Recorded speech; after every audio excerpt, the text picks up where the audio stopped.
Good afternoon, Braves country. It's Coach Ken Anderson, Gummy Hardcore Braves, and I got my man Andrew Davidson on here. How you doing on a Friday afternoon? Doing well, Ken. We're just coming off 3 or 4 from the Padres, who we can never beat. So heading into tonight's game in Baltimore, feel really good. How about yourself? Feeling good. 5-2 homestand is always good, and now we go on the Orange road trip. We're going to Baltimore for three and then the Mets for three. Not many teams in professional sports have orange as their color, though Andrew does like orange, not necessarily this shade of orange that the Orioles have. So he's a big orange guy. So this is what we think. Now we're taping this on a Friday, and we don't know 100% the order, MLB app, whatever, but we contacted our guys around the Braves, and they think this is it. We're getting Holmes against Rogers tonight, Elder against Mr. Brandon Young, who is the best of the three pitchers this weekend. Saturday night and Sunday afternoon, we get Raylo against Shane Boz. To give you a little feedback, Braves are 60 and 42, 4.5 on the Phillies because the Phillies can't run the bases anymore. Good for them. And keep that up, guys. We're doing a good job up in Philly. The Orioles are 50 and 53. They're 9.5 back in the East. That's probably shipped a sailed, but they're only three back in the wild card. Before we get in these pitching matchups, huge weekend for the Orioles. This is make or break time on whether they sell or buy at the trade deadline. Do you feel the same way? Yeah, I feel the same way about the Baltimore Orioles. I'm on record saying on previous trade deadline pods that they should sell, but this is the biggest weekend in series for the Baltimore Orioles of the entire season. And it just happens to be against the Atlanta Braves, are 5-2 out of the All Star break, and the bats are swinging the ball really well, and the power is back. Yeah, four home runs in their game yesterday against the Padres. Here's the deal with the Orioles. Two of the best trade candidates they got are their back end bullpen guys, Andrew Kittredge and Yanier Carno. So they have to be they're more than any team. Maybe the Padres is the second team who have really good pieces they can get a lot for, but they're also, and it's so funny. I think the Padres are also like three games back in the wild card with a losing record. So it's so funny that both teams are kind of in the same similar. So we'll see how it goes. Let's get into the pitching matchups. Let's go on the Braves side. We don't ever do this. Let's go on the Braves side first here. Chris Domino on 680 considers the Braves in audition mode. Chris Sale has won his spot. Now the Braves are trying to find out who's going to else pitch in the postseason. Uh, we got the three guys that's probably most likely between them three are going to get one spot, and that's Grant Holmes, Bryce Elder, and Reynaldo Lopez. If to me, if two of those three are pitching in the postseason, starting games, I think we're in trouble. How about you, Andrew? Completely agree there, 100%. Yeah, because I mean it's come down to that. Now Elder pitched the best of the group lately. Holmes pitched second. Reynaldo has been the worst. So we'll see how it goes. Now they have three big guns in their starting rotation, and that is Kyle Bradish, who we do not get, and then Trevor Rogers and Brandon Young. Shane Boss, everybody should have knew when Tampa traded him, because Tampa knows analytics, that this kid fastball is hittable, and they've hit his fastball. What do you think about the Orioles pitchers against our hitters? I think I like the matchup for our hitters against their pitchers. It's a really good matchup around the board. Trevor Rogers, who we've seen a lot with when he was with the Marlins. Brandon Young's the best out of the three, like Ken said, and Shane Baz we've seen before when I think we faced him last year in Tampa. So kind of familiar with these pitchers, but I like the matchups for our hitters. The Orioles have a big problem, and that is whip is not their friend. All three of these pitchers are over 1.3. It is not their friend. But what it does tell you is that Young does the best job of getting out of trouble, and Trevor's having trouble getting out of trouble, which we know in Miami is a problem. When he doesn't get guys on base, he's almost unhittable. He has no hit stuff. But as soon as guy gets on, I think he doesn't pitch swell out of the stretch, and it comes back to haunt him all the time. So we got to get runners on. Check out the hip coil. We'll tell you how we're going to beat them. So let's go to their numbers overall. They are 17th, excuse me, a 17th in starters ERA, and they're 20th in bullpen ERA. And if you take their top two guns out, Ryan, they're 26th in bullpen ERA.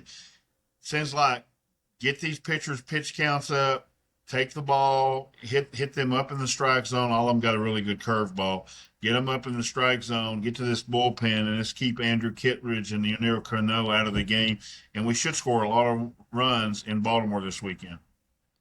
Yeah, we gotta attack early, get these guys. What we did to Michael King a little bit early on Wednesday, we ought to do the same to these young pitchers this weekend. And I think the offense has got to be particular in what they throw because all three of them can sometimes live out of the strike zone, especially with Rogers.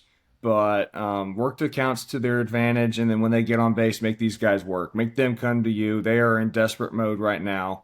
Their pitchers and both of their offense will be pressing while we're on a good ride. So me and Andrew both agree we're going to should score runs, and on the hip call, check it out. I think Ryan believes the same thing. So our pitchers have got to shut this offense down. This is where they come in offensively. We're sixth in OPS at 736. They are 17th at 720. It's a really good young team that has struggled, to be honest with you. They have got going lately, and as soon as they get going, they get injured. Rutschman is hurt with a wrist. Basalo is hurt also. Andrew put out a tweet about it. We're not even going to get their best catcher this weekend. That's huge. Blaze Alexander has been really good for them this year. 807 OPS. He's on the IL. So we really got Alonso at 807 and Taylor Ward at 746. Now, Gunnar Henderson was terrible early. He's got his OPS up to 701. He's still striking out way too much, Ryan. I mean, Andrew. So, what do you think about the Orioles hitters? It looks like a lineup that our pitchers can work their way through. It's another one of those series where you get your outs everywhere else besides Pete Alonso and Taylor Ward. Now, Gunnar Henderson can beat you any at bat, but like Ken said, he's been struggling kind of the entire year. He strikes out a lot, but go get your outs everywhere else besides Pete Alonso and Taylor Ward, and our pitchers should do just fine if they do that. Yeah, Alonso has been a really good player for them, and that was to me the start of the Mets' downfall when they decided to move over Pete Alonso, and good for them. I'm always for the Mets' downfall. All right, so they are also middle of the pack home run wise. They're just middle. They're just a meh ball club. Are they maybe arguably one of the top two most disappointing teams of 2026 just because of where we all thought that now they were bad last year too, but where everybody thought they were coming in 24 and where this young core has landed? Are they one of the most disappointing groups in MLB right now, Andrew? Yes, besides the New York Mets, um, the Baltimore Orioles are pretty much one of the more disappointing teams coming into the year. I was pretty high on them. I thought they were good enough to win a series or two in the playoffs, and they have completely failed to do that. But that doesn't mean they can't beat you. They've got good talent, but this team has been one of the most disappointing teams in baseball this year. Yeah, so it's not a lot for us to really look at as far as the teams because the Braves are better. The Braves are better.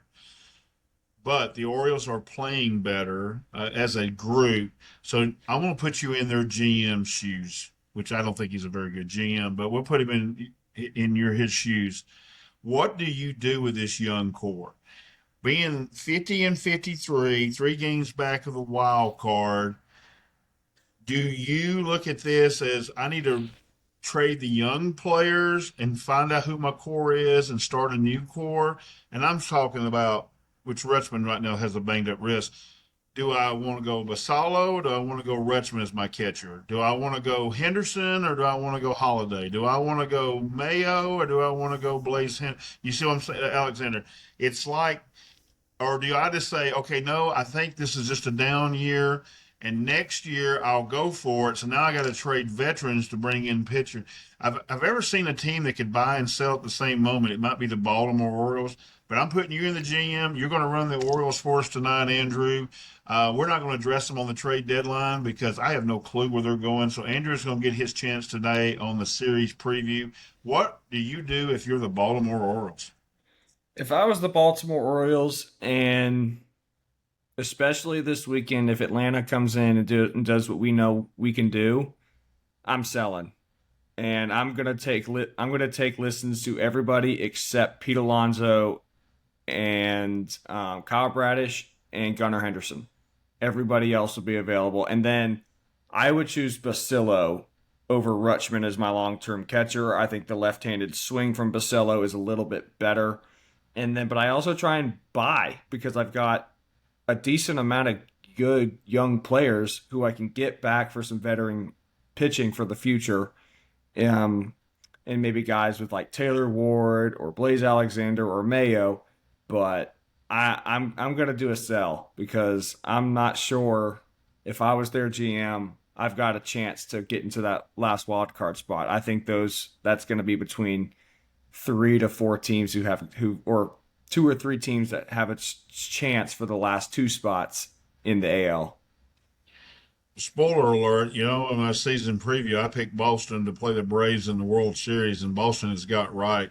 Spoiler alert, I think the playoffs have been decided, not the seeding, but decided already in the American League. I think the six you see there now are going to be the six that you could be at the end of the season, but we'll I see. agree.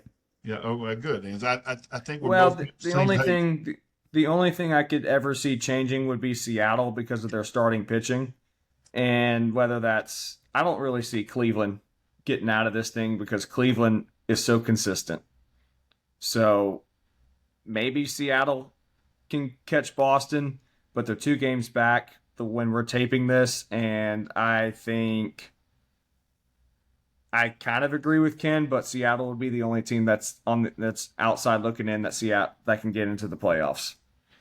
I thought maybe the White Sox could maybe come back to earth a little bit, but they've proved to play their way through it, and I think they're going to add as well. So if we're the Orioles and we decide to sell, if it goes bad this weekend, the two guys in the back of the bullpen were the two that bring probably the most, to be honest with you. But I am going to call the Dodgers and get into the catching sweepstakes. Will Smith went on the 68 IL, and I'm going to try to get Rutschman to. But I agree with you. I think Basala's who I would keep as well. So that's enough on the Orioles. We did that for Kathy G. She's one of our bigger followers, and she loves the O's.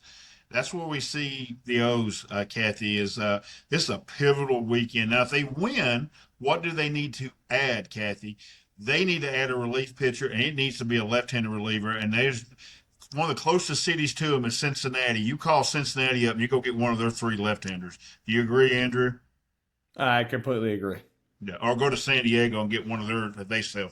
So there you go, Kathy. There's still hope. We're not pulling against you. We'd rather the Orioles go than the bloody Yankees for sure. But I think they got a tough road. So let's get into prediction time. Starting pitcher, who's got the big start this weekend for us? All 3 of them? All 3 of them have got to be really big, and we need them because our bullpen's been worked the last couple days, especially the last 3 games. But I think I'm gonna go with Grant Holmes. I think Grant has the most upside out of the 3 right now to pitch in the postseason because you and I are both in agreement that Grant can be a really good 2 or 3 inning guy in the postseason. If we need 2 or 3 innings from the postseason, I'm going to Grant Holmes. I'm that's my answer, Braves country. Yep. That's my opinion, but I like Grant because here's the deal with Grant. Of the 3, I think he's the most likely to throw in the postseason. And you say, Coach, you've been saying he should be in the bullpen. Yes, he should be in the bullpen. But In the postseason, it's all about relief corps. I can see him starting a game and doing us like AJ Minter did that time, giving us 3 innings and getting off the bump and letting Schwellenbach uh, and/or Didier come in and slam the door. You can do a two-pitch pitcher in a game, and they get plenty of time off in the postseason. I'm going to go with Reynaldo. I think Reynaldo's pitching for his life right now. 9 earned runs over his last 2 starts in 9 innings. That is not good. And his stuff is good. I'm with Walt. His stuff, his analytics to it, his spin looks good. His IVB looks, everything looks good. He's just not locating well. And the Orioles are not a great offense, and they do have some swing and miss in there a little bit. We just talked about how Gunnar right now can strike out. So I'm going to go Reynaldo. Bullpen wise, you can pick any of the bullpen. Who is the guy that you think it's a? I'm not even going to say who's going to be the best this weekend. We're looking at who's the most important for them. Who's got the most important weekend for their bullpen core for us? Didier. I Uh, like I like Didier Fuentes in this series. He's struggled the last couple outings. He gave up a home run to Merrill. Um, I think this is a big series for Didier, and I think his high velocity fastball plays really well against the Orioles. You can go get Pete up at the top of the zone with a high velocity fastball, and then down and away to a righty with his slider. I like it. It's going to be a big weekend for him. I'm going to go Dylan Lee for a weird reason. Dylan Dodd's numbers are actually got better than Dylan Lee right now. I mean, Dylan Dodd's been aces. I mean, he's been top notch, and I think Dylan Lee needs to, as used to tell my young pitchers, let's lock it up a little bit. Let's clean it up. Let's just clean it up just a little bit, not a lot. And I'm worried about Dylan Lee because we get this pattern now. As the season goes on, Dylan looks a little bit more. Me and Andrew talked on a phone call. It looks like he kind of wears down a little bit. I think it's a big weekend for Dylan. He's going to get plenty of chances. The Orioles have left-handed bats, and his slider does play against Pete and then Taylor, so we should be able to pitch. So I'm going to go with that. All right. We think they're going to hit this weekend. Who's your pick to click to hit? You'll never pick Ryan's. Ryan picked somebody on hip coil. I know for 100% you're not going to pick. So, Andrew, go ahead. They've been sharing. The reason I said that, they've been sharing the same pick to clicks now. I think they're getting in a room for the last 3 series. There's not a chance they're going to share this one. So, Andrew, who you got? Jim Jarvis. I like it. I like it. Jim Jarvis, or Jimmy Money is what I'm going to start calling him. He's going to keep going, keep up the momentum. I'm going out with the hot take on the limb, Jim Jarvis. Wow, and I tell you what, tune in to the trade deadline if you've not done it already. We got a juicy one tonight on the Braves. We're going to finally get into the Braves. We've been talking about the other teams. Now we get to talk about the Braves. We're within that window. We can start talking to Jim Jarvis could be making it pretty difficult for AA, and we'll explain that on the deadline. So good pick In a by good Andrew. way. Good, yeah, good way. It's always good to have more players than I always rather have 9 starting pitchers than 3 great ones, because then I knew I had a good staff. Andrew, he picked Mike Yastrzemski, so you both Oh. went there. So I'm gonna go left-handed hitter, and I'm gonna be the homer. Picks the one that's what do you say? I don't gamble. Like I know you got some gambling friends. What is it when you pick the Dodgers to win it all? You're picking what do they call that? You're I can't remember what it is, It's but like the betting favorite or yeah, whatever. the favorite. Well, they have a name for it, and y'all can put it in the comment section because I'm blowing it right now. I'm gonna go Money Mike. I think Money Mike is almost a top 20 player in the MLB, and I think he's gonna have a coming out party. A lot of these games with the Orioles and the Mets, because they were both supposed to be great teams, are going to be the country's going to be zoomed in on them. So I think Money Mike is going to have the big series. With that said, how's the series going to go? Ken, I want to do it, but I'm going to take 2 of 3. We are going to win 2 of 3. I like it. And I asked for a sweep against the Padres. And if we would have hit with runners in scoring position in game 2, we had the bases loaded 3 times and struck out all 3 times. One hit there, we probably win the game. I think we're going to sweep those. Sorry, Kathy. I think we're going to sweep those and put them into sellers mode. Um, because I think the Red Sox are going to win at least 2 out of 3, and you're going to have the O's 5 back coming down the last week of the trade deadline, and I think it's going to force the Orioles to sell. So that's what we got. Andrew, you got a top 10 list. We're gonna me and him got to work on. We've had a busy week. He's been all parts of Georgia, so we're gonna get with it, get you a top 10 list. A lot of good feedback on that. But what else you got for us as your final thought? Well, as my final thought, I was going to talk about the top lists. Doesn't have to be a top 10 list, guys, but in the comments or DM me on Hotlanta Highlights on Instagram or A_Davidson10 on Twitter. But send me some things of what you want to hear at the top list of, whether it's your favorite drinks at the ballpark, food, best places to go in the Battery, what are my top favorite traditions about baseball. Send me something, and we can grow there and find some opportunities to grow grow the podcast and everything like that. But y'all shoot me a DM or in the comments, and we'll get rolling on that. Yeah, and Andrew's pumped. His Vols are coming to Georgia Tech, and I made a call today to try to see if I can get him in that sweet spot in the with a Vol sit. And they signed the top running back in the country, so he's all pumped up for that.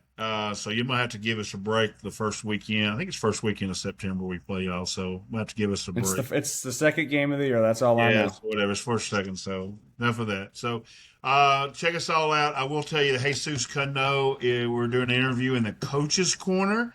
That'll be out Saturday. Jesus writes for The Athletic. Took over for Dave O'Brien. He's excellent. We'll get his thoughts on the trade deadline, what's coming up, what he thinks. And I told him at the game today, I texted him at the game today, I got to ask about Tyler Kinley. So we'll get his thoughts on Tyler Kinley. So that's us. We're going to get out of here. We love you, Braves Country. And as always, peace. You know what, boys? You guys are going to be world champions for the rest of your life.